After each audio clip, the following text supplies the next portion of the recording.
ada hikmah dari kalimat bijak masa lalu untuk pelajaran kita hari ini. Di sebuah kota kecil di pinggiran Indonesia, hiduplah seorang pemuda bernama Rido. Ia tumbuh dalam kesederhanaan, namun selalu merasa kurang puas dengan apa yang dimilikinya.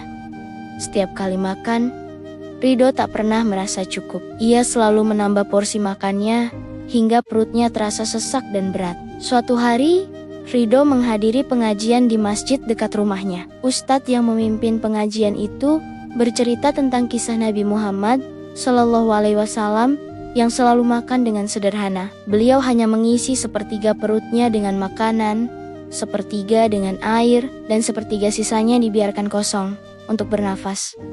Rido tertegun mendengar kisah itu. Ia mulai merenungkan kebiasaan makannya selama ini. Malam itu, Rido bermimpi bertemu dengan seorang kakek bijak berjenggot putih. Sang kakek berkata lembut, "Anakku, ingatlah bahwa tubuhmu akan damai saat kau tak berlebihan dalam makan." Rido terbangun dengan perasaan yang berbeda. Ia merasa ada sesuatu yang harus diubah dalam hidupnya. Keesokan harinya, Rido mencoba menerapkan apa yang ia pelajari. Ia mulai mengontrol porsi makannya, berhenti sebelum merasa terlalu kenyang. Awalnya terasa sulit, namun perlahan-lahan ia mulai merasakan perubahan dalam dirinya. Tubuhnya terasa lebih ringan, pikirannya lebih jernih, dan ibadahnya pun terasa lebih khusyuk. Minggu demi minggu berlalu, Rido semakin konsisten dengan kebiasaan barunya. Ia mulai merasakan kedamaian yang belum pernah ia rasakan sebelumnya. Tidurnya lebih nyenyak, bangun paginya lebih segar, dan ia merasa lebih bersyukur atas setiap nikmat yang Allah berikan. Suatu hari,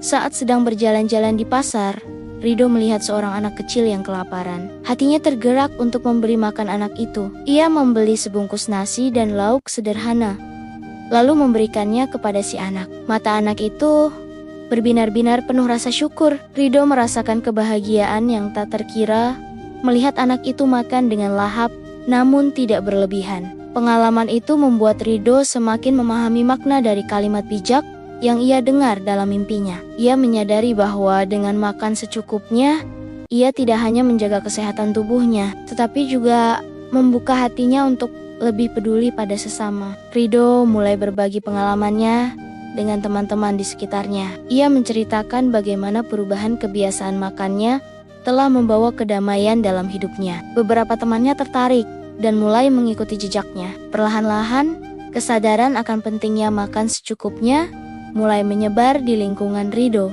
Seiring berjalannya waktu, Rido semakin memahami hikmah dari kalimat bijak tersebut. Ia merenungkan 3 pelajaran penting yang dapat diambil. Pertama, makan secukupnya adalah bentuk syukur atas nikmat Allah dengan tidak berlebihan. Kita menghargai rezeki yang telah diberikan dan tidak menyia-nyiakannya. Kedua, mengontrol nafsu makan adalah latihan untuk mengendalikan hawa nafsu dalam aspek kehidupan lainnya. Ini mengajarkan kita untuk selalu bersikap sederhana dan tidak tamak. Ketiga, tubuh yang sehat dan ringan karena makan secukupnya membuat kita lebih mudah beribadah dan berbuat kebaikan. Kita menjadi lebih energik untuk membantu sesama dan menjalankan perintah Allah. Rido kini menjalani hidupnya dengan penuh kedamaian. Ia selalu mengingat kalimat bijak yang telah mengubah hidupnya.